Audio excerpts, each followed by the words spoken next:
할렐루야. 예, 참 좋으신 주님의 은총과 평화가 우리 가운데 늘 함께 계시기를 주의 이름으로 간절히 축원합니다. 반가운 분들이 오셔서 마음이 흐뭇하고 감사합니다. 오늘은 상반기 감사주일입니다. 2025년을 살고 이만큼은 우리의 걸음을 돌아보았을 때 하나님께 감사하다. 하나님이 여기까지 인도하셨다 고백하는 우리 신앙인들에게 감사로 충만한 날, 하나님의 감사받으시기에 충분하신 분이다라고 인정하고 고백하는 날인 줄로 믿습니다. 우리의 이 고백을 하나님이 받으셔서 하반기를 걸어가는 우리의 걸음도 또한 이끄시고 동일한 고백으로 하나님 앞에 예배할 수 있는 우리의 삶을 채워주실 줄 믿습니다. 지난주 설교에서 말씀드렸다시피 우리 성서회가 말씀 속에서 우리 구약 독서 같이 읽었었는데 선지자 엘리야가 떠났죠. 하늘로 올라갔습니다. 하지만 한 인물이 떠나도 하나님의 역사는 멈춰지지 않습니다. 아무리 대단한 사람이 하나님의 역할을 맡기신 일을 감당한다 할지라도 그가 없다고 해서 하나님은 일을 못하실 분이 아니죠. 하나님은 여전히 역사를 이끌어가고 있습니다. 오늘 엘리야의 뒤를 이었던 엘리사를 통해서 하나님은 당신이 구원자이심을 드러내고 있습니다. 바통을 이어받은 엘리사, 그 선지자가 활동했던 시대를 우리가 먼저 좀 살펴봐야 되는데 엘리사가 활동했던 시대는 북왕국 시대, 북왕국 이스라엘의 오므리 왕조라고 하는 왕조 시대였습니다. 이때 이스라엘의 형편이 어떻는고 하면 정치, 경제, 외교, 군사력 어느 하나 뒤처질 것 없이 더할 나위 없이 좋은 아주 절정에 있었던 시절입니다. 그러니까 이스라엘 역사 가운데 가장 부강했고 가장 부유했던 시절. 그런데 놀랍게도 여러분 성서는 우리의 예상과는 전혀 다른 평가를 내립니다. 아합 왕으로 대표되는 이 오므리 왕조를 가장 악한 왕조라고 평가절하하고 아주 혹독하게 비난합니다. 우리 눈에는 마치 하나님께 복이라도 받은 건 아닐까 싶을 만큼 부유했고 번성하고 잘 나가던 시대인데 오늘의 기준으로 본다면 다 가진 것 같은 그런 시대를 왜 성경은 혹독하게 평가하고 있는 걸까? 가장 근원적인 까닭을 우리가 손꼽는다면 아마도 아합 왕의 아내 이세벨로 대표되는 바알과 아세라 우상을 숭배했던 불신앙 때문이었을 겁니다. 바알과 아세라라고 하는 우상은 이스라엘 백성들에게 들어와서 풍요와 번영을 약속했습니다. 그래서 사람들이 풍요와 번영에 속절없이 마음을 빼앗겨 버렸습니다. 그리고 바알과 아세라를 섬기는 곳으로 마음이 옮겨갔죠. 그리고 나서 어떤 일이 있었을까요? 그들이 망했을까요? 아니, 오늘 오므리 왕조의 역사는 우리에게 전혀 반대의 상황을 보여줍니다. 그들은 정말 번영했고 정말 살만했고 정말 부유했습니다. 하지만 그런 번영이 곧장 자족함이나 행복함으로 이어진 것은 아닙니다. 여러분, 부유함이라는 것은 더 갖고자 하는 인간 본성 깊은 곳에 잠자고 있는 욕망을 건듭니다. 그럼 어떻게 되느냐? 가진 자는 더 가지고 싶고 갖지 못한 자는 갖지 못하여서 몸부림치다가 절망하고 좌절하죠. 가진 자와 갖지 못한 자 사이에 갈등이 계속 일어납니다. 그래서 이 이스라엘은 그런 문제로 인해서 사회 전체가 병들어갔습니다. 이것을 단적으로 엿볼 수 있는 대목이 있는데 바로 열왕기상 21장입니다. 거기에 보면 나봇의 포도원 사건이라고 하는 이야기가 하나 소개되고 있어요. 아합 왕이 나봇이라고 하는 이의 포도원을 강탈하는 겁니다. 이스라엘 안에 만연했던 왕, 권력, 힘을 가진 이들의 폭력과 불의한 재판, 얼마나 이 사회가 혼탁했는지를 엿볼 수 있는 충분한 대목이 거기 있죠. 이 대목을 잠깐 기억하시고 오늘 말씀을 보죠. 겉으로만 본다면 정말 이 시대는 더할 나위 없이 풍요롭고 번성했습니다. 그런데 그들에겐 하나가 없습니다. 그 번영을 쫓다가 하나님을 잃어버린 거죠. 하나님을 잃어버린 이후에 이들의 마음이 그럼 어떻게 됐느냐? 풍요가 있고 번영이 있으니까 여유롭고 너그럽고 풍성했느냐? 그렇지 않아요. 하나님을 잊어버린 이후부터 그들은 이제 앞으로 지금부터는 스스로 생명을 지켜야 합니다. 생명을 지켜주신 하나님을 잃어버렸으니까 답 없죠. 그러니까 자기 스스로 생명을 지켜야 되고 평화를 이루어주신 하나님을 잃어버렸으니 스스로 평화를 이루어내야만 합니다. 기꺼이 생명을 내어주시던 하나님을 버린 이스라엘의 평화를 얻기 위해서 그들이 선택한 것이 무엇이었냐? 주변에 있는 여러 나라들하고 외교를 잘 맺는 거예요. 그러니까 외교를 잘 맺어서 전쟁도 안 일어나고 자신들의 평안과 평화를 지켜내겠다 이거였죠. 그 대표적인 외교를 맺었던 나라가 어디냐? 오늘 본문에 우리가 나아만 장군을 보게 됐는데 그의 나라 아람, 우리 세번역 성경에서 시리아라고 돼 있죠. 그 아람이었습니다. 이렇게 외교를 잘 맺었어요, 실제로. 그래서 전쟁도 많이 없었고, 그러니까 번영할 수 있었던 거예요. 그런데 여러분, 우리는 알고 있습니다. 이런 평화라는 것이 결코 오래가지 않습니다. 왜냐하면 거짓된 평화거든요. 요즘도 외세에, 그러니까 중국이 됐던 미국이 됐던 러시아가 됐던 어느 편에 서야 되느냐, 어떻게 우리가 평화하느냐, 우리 외교 잘해야 됩니다. 그러나 여러분, 본질적으로 근원적으로 우리의 평화는 우리가 지킬 수 있는 게 아닙니다. 하나님이 평화를 지켜주실 수 있는 분이고 평화의 주만이 우리에게 평화를 가져다 주실 수 있죠. 어느 날 아람 왕이 그의 나병을 좀 고쳐라. 나병을 걸린 자기 부하를 친서와 함께 이스라엘에 보냈어요. 이스라엘 왕이 그 친서를 열어보고는 옷을 찢으며 두려워했다고 합니다. 왜냐하면 이 부하의 나병을 고치라고 보낸 거니까요. 여러분, 나병이 불치병이잖아요. 근데 이걸 지금 고치라고 보냈습니다. 이스라엘 왕이 말하죠. 내가 신이라도 됐느냐. 이거 지금 뭐 하려고 나한테 이렇게 서신을 보내고 부하를 보낸 거지?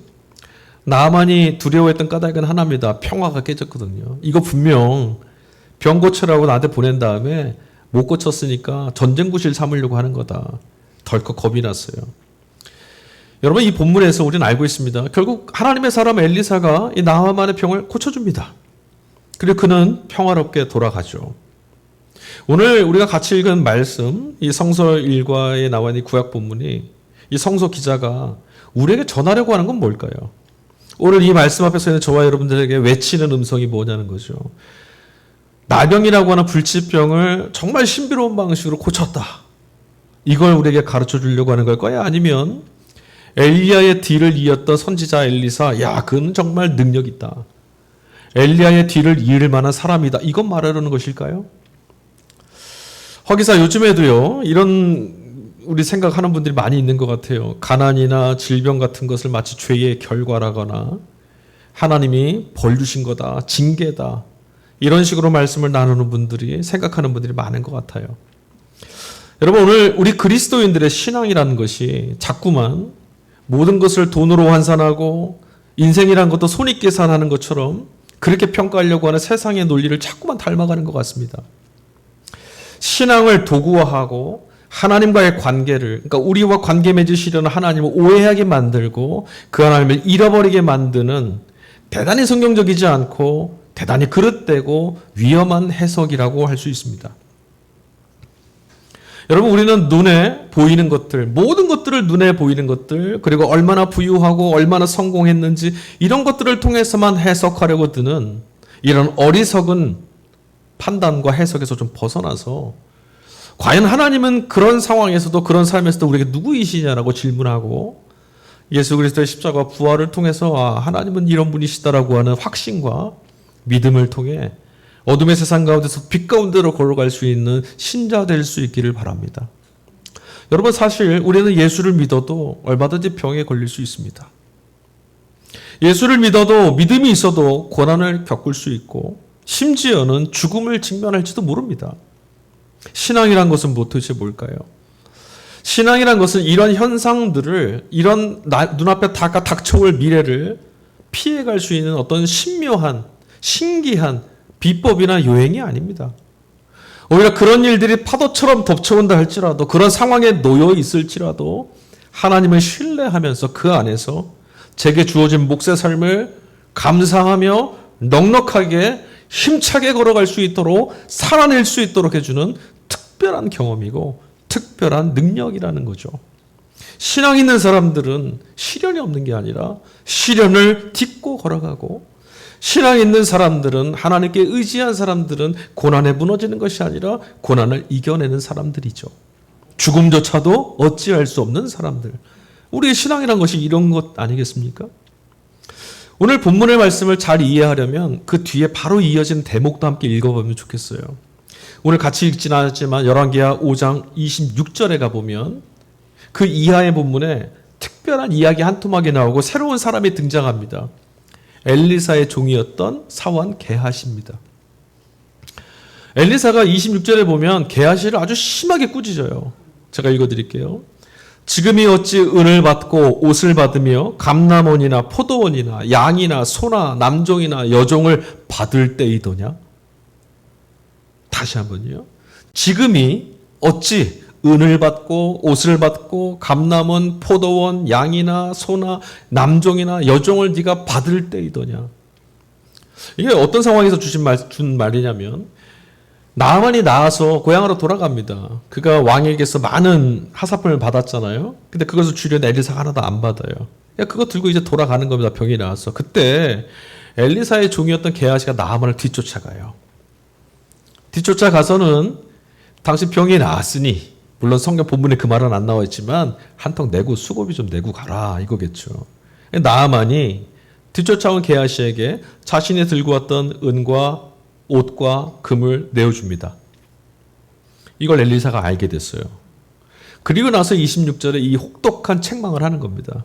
그 뒤에 어떻게 됐을까요? 게하시가 나병에 걸립니다. 이 대목이 참 재밌어요. 이방인이었던 나아만은 나병이 나왔고 유대인이었던 이스라엘 백성이었던 엘리사의 그 곁에서 하나님의 역사를 바라보며 살았던 게하시는 나병에 걸려요.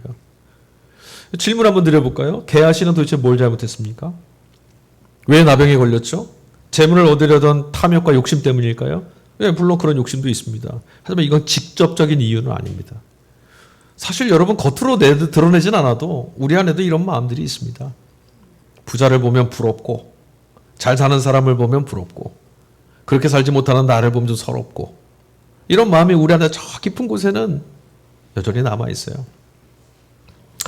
엘리사가 지금 분명히 그에게 뭐라고 말했냐면 지금이 그럴 때냐.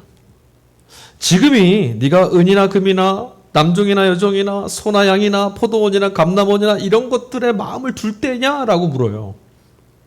그러니까 이걸 받아온 게 문제가 아니라 너 지금 그런 데다가 마음 쓸 때가 아니야 라는 거죠. 그게 도대체 뭘까요? 그럼 어디다 마음을 쓰고 있어야 됩니까?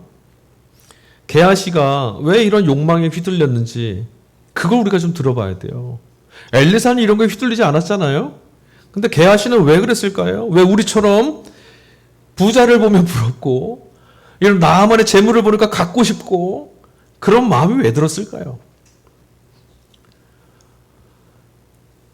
은과 금 이런 것들은 복이라고 세상이 우리에게 가르쳐 줍니다. 이런 거 많으면 행복하고 이런 거 많이 갖고 있으면 부유해질 수 있고 평화할 수 있다. 이게 세상의 가치죠. 우리 이런 가치에 매몰돼 살아갑니다. 왜 그러냐? 하나님을 향해서 깨어있지 못했기 때문에 영적인 아둔함이 그의 눈을 덮었기 때문에 이런 것 없이도 살리시는 하나님이 보이지 않고 이것 있어야만 살아야겠다는 생각에 눈이 덮여서 나만이 갖고 왔던 재물의 욕심이 생긴 거죠. 근데 사실 본문은 그걸 말하는 거예요. 지금이 그럴 때냐. 이방인이었던 나아만은 병이 났습니다. 그가 하나님 믿던 사람이 아닙니다. 근데 이방인인데 병이 나왔어요. 근데 오히려 하나님 종이었던 게하시는 자신의 스승을 보면서 하나님이 살아 역사하시는 분이라는 것을 보고 있던 그가 나병에 걸립니다. 지금 성서 기자가 나병이라는 이 불치병, 야 이거 걸리면 큰일 나는 거야 라고 생각했던 이 병을 언급하는 이유가 있어요. 나병은 어떤 상태를 말합니다. 어떤 상태냐? 하나님과의 관계에서 떨어져 있을 만큼 눈이 어두워져 있는 상태, 그걸 나병 걸린 거로 지금 얘기하는 거죠. 보세요. 이방인이었던 나아만은 엘리사를 통해서 하나님을 보게 됐어요. 야, 물에 가서 목욕만 했는데 나병이 나왔어. 사람이 할 수 없는 일이 일어났어. 이스라엘의 하나님 정말 대단하신 분이구나. 하나님을 믿게 됐죠. 그러니까 하나님께 잇된 자는 나아요. 근데 하나님 백성이라고 하더라도 눈이 어두워져서 하나님과의 관계가 깨지고 그 관계 안에서 떨어져 나간다면 영적인 나병 환자와 다를 바가 전혀 없다는 거예요. 여러분, 우리들의 오늘 영적인 상태는 어떨까요? 우리는 무엇을 보고 있습니까? 우리는 무엇을 기준 삼고 무엇을 얻으려고 몸부림치고 살고 있을까요? 세상과 삶, 살아가고 있는 우리들의 시간이, 우리들의 인생이 하나님과의 관계성 안에서 들여다보이고 있는지, 세상에서 봤을 때 내 인생은 비루하다, 아니면 내 인생 잘 나가고 있다, 만족스럽다, 행복하다, 이거 말고 하나님과의 관계성 안에서 나는 지금 어떤 걸음을 걷고 있고, 하나님이 보실 때 우리 걸음은 어떤 의미를 갖고 있을까? 이 시련과 역경은 하나님 또 어떻게 사용하실까? 또는 나의 잘됨이 하나님의 영광을 드러내는데 어떻게 사용되고 있을까? 하나님과의 관계성 안에서 보고 판단하는 이런 일들이 우리에게 있냐는 거죠. 오므리 왕조의 시대에 살던 이스라엘 사람들처럼 번영이라는 것이 행복이 아니겠느냐, 또는 외교조 치세를 잘해서 우리가 평화를 지켜낼 수 있다, 이런 환상에 혹시 속고 있지는 않습니까? 돈 많이 벌고 성공하면 인생 잘 살 수 있어 라고 말하는 세상의 이야기에 우리 휘둘려 있는 거 아니냐는 거예요. 바라기는 저는 개하시처럼 돈과 명예, 성공을 기준으로 작동되는 이런 시간에 자꾸 매몰돼서 하나님을 잊으며 살아가는 어리석은 일이 우리에게 없기를 간절히 바랍니다. 여러분, 생명은 그런 걸로 얻을 수 없습니다. 평화도 그런 걸로 얻을 수 없고 우리 인생의 내일을 그런 걸로 지켜낼 수 없습니다. 다시 말씀드리지만 여러분, 이 이야기 속에서 엘리사는 능력자로 등장하지 않습니다. 엘리사는 그저 말 한마디만 하고 아무것도 안 합니다. 그런데도 놀라운 일이 벌어졌죠. 이것이 우리에게 무엇을 말하죠? 하나님께 온전히 잇대어져 있는 것이, 그래서 그를 통해서 하나님이 일하심이 드러나는 것, 이게 우리가 엘리사를 통해서 보게 된 능력이고 권세인 거죠. 오늘 그리스도인들의 권세가 뭐겠습니까? 우리가 하나님께 이어져 있어서, 그리스도께 이어져 있어서 그리스도께서 일하심이 우리를 통해 드러나는 것, 이게 권세고 능력 아니겠어요? 자, 복음서 말씀 볼까요? 오늘 우리가 함께 읽은 누가복음 10장 말씀, 여기서 예수님께서 72명이나 되는 제자들을 파송합니다. 전도 보내셨어요. 그들에게 주신 것이 있습니다. 예수님의 제자들에게 뭘 줬을까요? 여러분 예수님이라면 우리 전도 보낼 때, 선교 여행 보낼 때, 또는 이방에 가서 같이 살 때, 세상 가운데 나아갈 때 우리에게 뭐 갖다 주실까요? 여러분 손에 뭐 들려주시겠습니까? 뭘 갖다 주실까요? 전도품, 물품 살 수 있는 재력을 주실까요? 아니면 한마디만 하면 사람들이 막 확 뒤집어진 능력을 줄까요? 엘리사에게 오늘 주어졌던 하늘의 권세, 그게 이 72명의 제자들에게도 있습니다. 예수님이 주신 겁니다. 제자들을 세우실 때도 주님은 그러셨어요. 귀신을 내어줬고 병을 고치고 제어할 수 있는 권세를 주겠다고. 그렇지만 여러분, 예수님은 제자 세울 때뿐만 아니라 그것이 어디든지 당신의 사람들을 보내시는 곳에, 당신의 사람들을 보낼 때마다 거저 보내시는 법이 없어요. 오늘 우리들이 예수님의 사람으로 각자의 삶에 보냄을 받았다라고 믿고 사신다면, 내가 그냥 사는 것이 아니라 예수께서 우리를 이 삶으로 보내신 것이라고 믿고 사신다면, 여러분, 우리는 거저 사는 게 아닙니다. 하나님 우리 삶을 잘 살 수 있도록, 감당하며 살 수 있도록 또한 능력도 주시고, 주님께서 우리에게 그런 하늘의 권세를 주셔서 넘어지고 삼킴당하는 자들이 아니라 능히 이기고도 남을 수 있는 삶으로 우리를 부르셨음을 꼭 믿으시기 바라요. 자, 10장 19절이에요. 예수님이 이렇게 말씀하셨어요. 내가 너희에게 뱀과 전갈을 밟고 원수의 모든 세력을 누를 권세를 주었으니 아무것도 너희를 해하지 못할 것이다.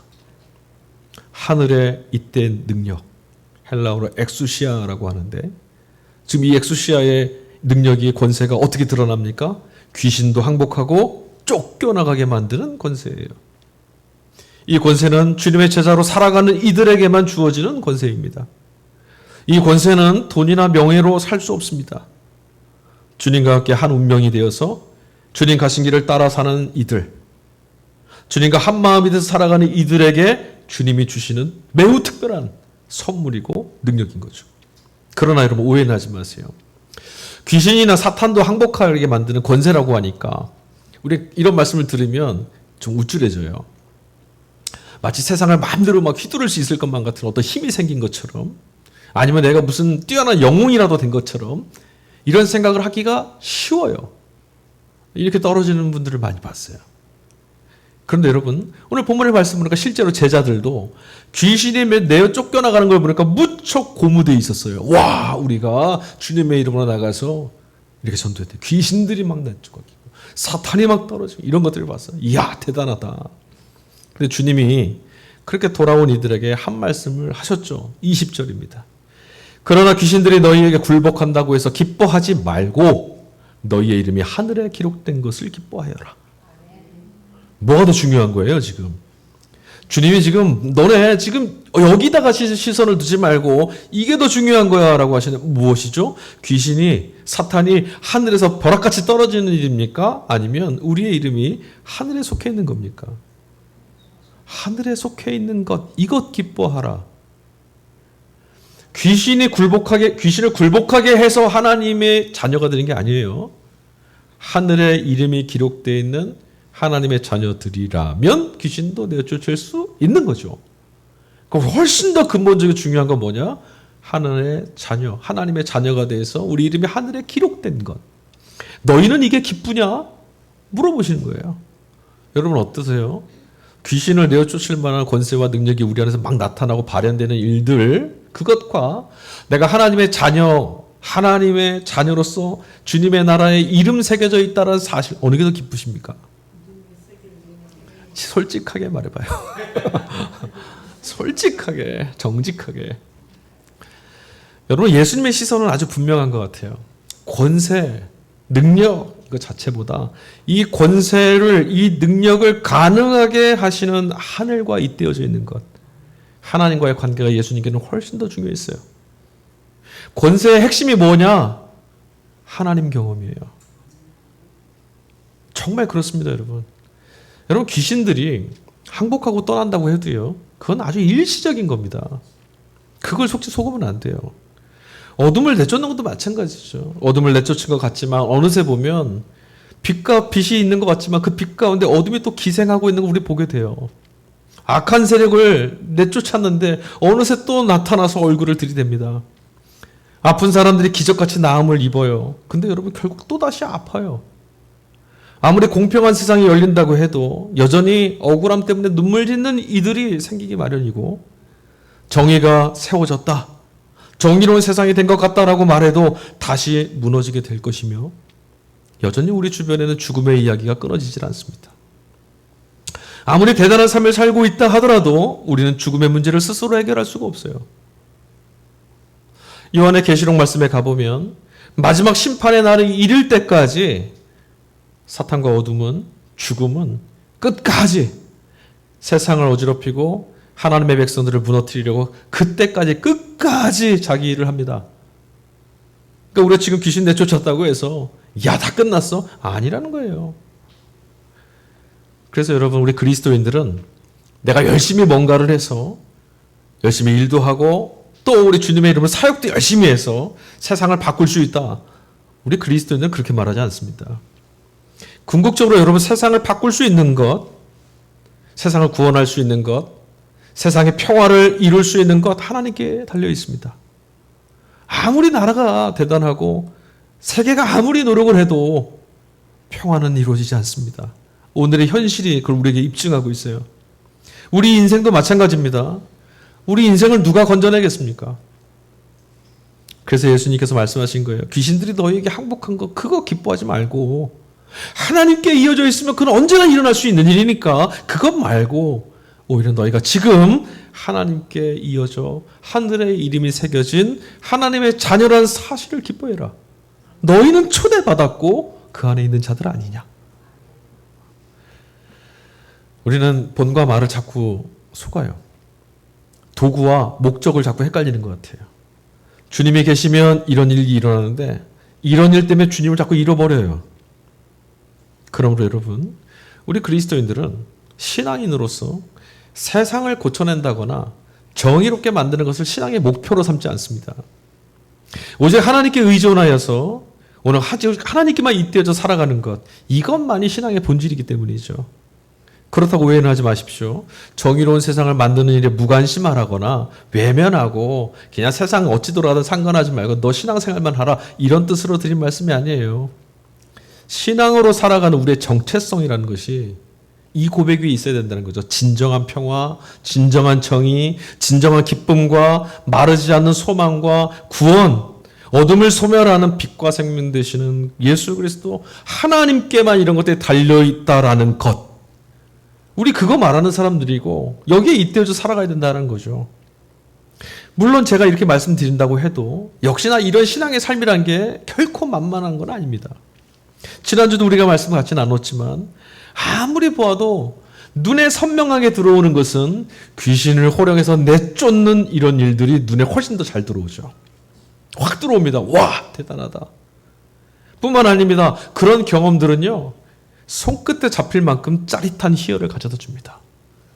내 말을, 내가 도구가 돼서 나를 통해 하나님이 선택하시던 이런 능력이 나타나고 있구나. 그러다 보면 하늘에 우리 이름이 기록되어 있다는 것이 막연하게 보이고 멀게 느껴지고, 그래서 그게서 뭐가 어떻게 바뀌었다는 거냐. 하나님 백성 돼서 하나님 자녀가 돼서 뭐가 바뀌었냐 삶이. 이렇게 되물을 만큼 자꾸 막막하고 허무한 생각이 들 수도 있습니다. 당연하죠. 정말 아무 일도 안 일어나니까요. 여러분, 제가 목사 안수를 받았을 때 목사 안수를 딱 받고 다음 주 설교를 하면 강단에서 불이 날아갈 줄 알았어요. 아무 일 없었어요. 전주나 그 다음 주나 똑같습니다. 하나님의 자녀가 됐다라는 것은 세상에서 별로 눈에 띄질 않아요. 왠지 아십니까? 하늘에 이름이 기록됐다라는 것은 땅이 아니라 보이지 않는 너머 저 하늘에서 일어난 일을 엿볼 수 있는 통찰을 갖게 될 때, 모든 권세와 능력과 영광이 하나님께 있다라는 사실, 그것을 하나님과의 관계성 안에서 이분이 살아계시구나, 정말 아멘이구나, 이게 이 관계성 안에 들어갈 때만 실감할 수 있는 일이기 때문에 그래요. 그 전까지는 하나님의 자녀가 된다는 것은 아무것도 아니에요. 그러나 이 안에 들어가고 나면 세상보다 큰 거예요. 요한복음 1장 12절에 사도 요한이 이렇게 말합니다. 그러나 그를 맞아들이는 사람들, 곧 그 이름을 믿는 사람들에게는 하나님의 자녀가 되는 특권을 주셨다. 개역개정에서는 권세라고 하죠. 똑같이 엑수시아입니다. 사도 요한은 이 능력과 권세를 뭐라고 좀 정의했냐면 하늘의 능력 되시는 하나님의 자녀 되는 것. 저와 여러분들이 하나님의 자녀잖아요. 그러니까 권세가 있다는 거란 말이죠.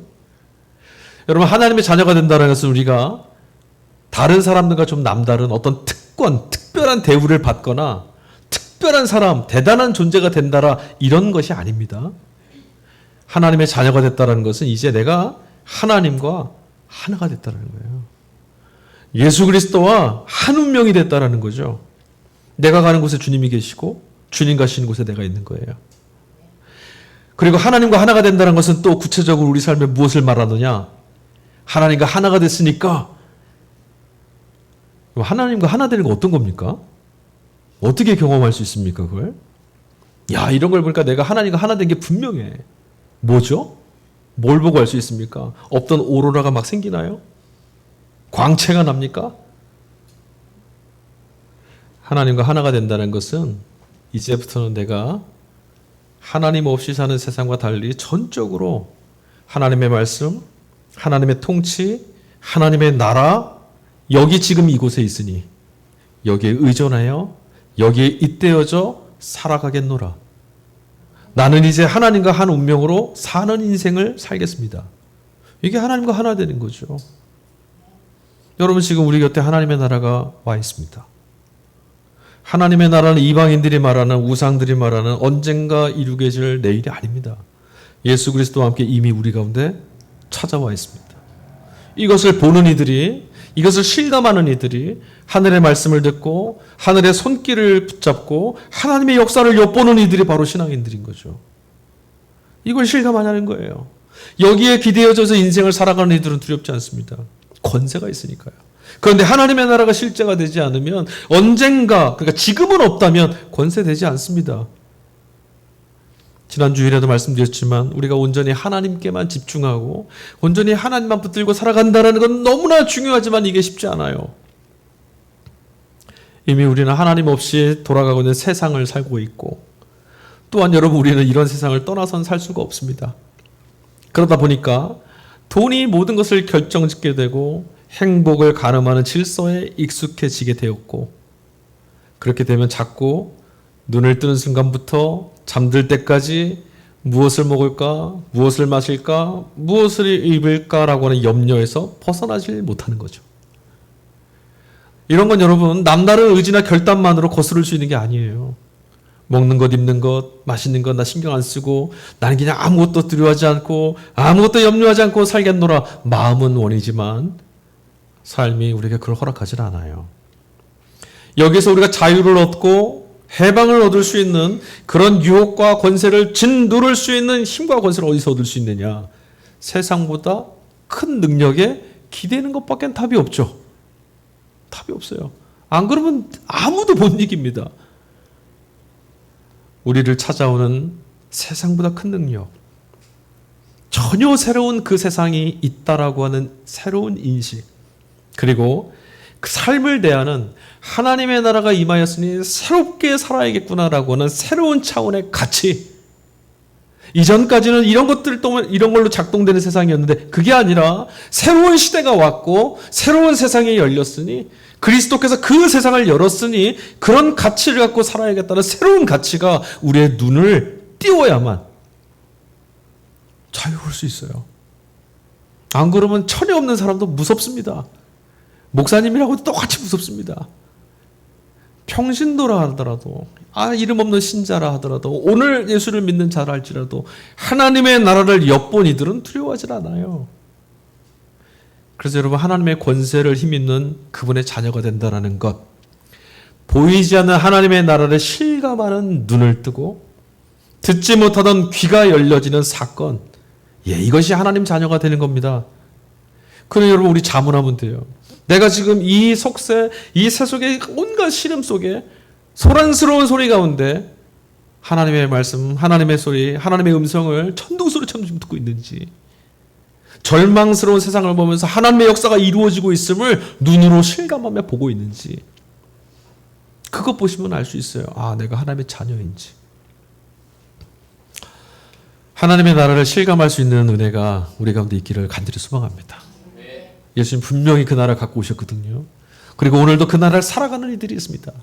눈이 열려서 하늘을 보며 기쁨과 감사함으로 찬양하며 사는 이들이 있고, 귀가 열려서 하나님의 위로를 들으며 감사하는 이들이 있습니다. 이런 이들이 신앙인 아니겠어요? 우리 안에 이것 말고 다른 기쁨, 다른 희망 없습니다. 귀신을 내어 쫓는 능력, 나병을 거치고 주변인들보다 부강하게 만들어준 능력, 여러분 이것들은 우리 현실에서는 아무 소용이 없어요. 엘리사를 통해서 보게 된 이 능력, 저와 여러분들의 오늘의 삶에 이게 무슨 도움이 되겠습니까? 오늘 여러분들이 교회에 나오시기 전에 한 주간 고민하고 한 주간 염려하고 한 주간 마음 아파하던 문제들, 그 문제들이 이것과 무슨 관련이 있겠습니까? 그러나 여러분, 하늘에 잇대어진 이런 권세와 능력은요, 지금 우리의 일상에서 세상의 법으로는 아무것도 아닌 것 같이 보여도 생명을 짓누르고 죽음 앞에 무릎 꿇도록 만드는 어둠의 권세들에게만큼은 이것보다 압도적이고 이것보다 치명적인 능력은 없어요.